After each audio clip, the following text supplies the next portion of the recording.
Now, nearly 50 years in an orgy of fins, chrome, horsepower, and high prices later, the wheel has come full circle. The two major North American automakers, Ford and General Motors, are introducing subcompacts this year. They're small, inexpensive, and they won't change their style for at least 4 years. American Motors already has its subcompact, the Gremlin, on the market. Chrysler will introduce one in January. These small cars are a direct challenge to the imports, and it's a challenge the auto industry had to make. In North America, and in Canada especially, the sales of foreign cars have boomed. In British Columbia, they account for nearly half the cars sold. Meanwhile, the sales of the traditional large domestic cars have slumped, down by 22% this year.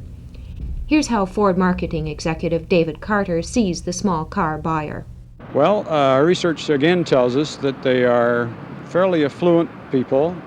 They make in excess of $10,000 a year. They are young, average age about 27, and they're well educated. How important is it to Ford to crack this import market?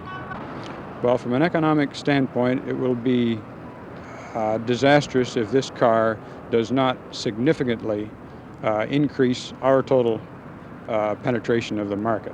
In other words, we look for this car to bite very heavily into foreign and to a very limited extent into our own product lines. So far, import makers have taken the attitude that the competition will simply focus attention on their models. There is a rumor that Volkswagen plans to introduce a stripped-down basic Beetle that will underprice anything in the market. Do you think there's any kind of mystique that people don't want to buy Detroit, that they'd rather buy foreign? This is a question we ask our research people all the time.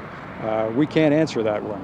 It's a kind of a question that if you asked a foreign car buyer directly, he would not give you an answer. So that we can only say that we hope that whatever the foreign mystique is, that it will not cloud or deter the impact of this little car that we're introducing.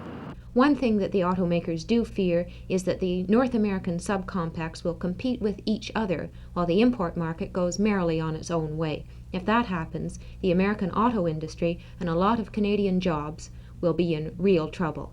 Catherine McQueen, CBC News.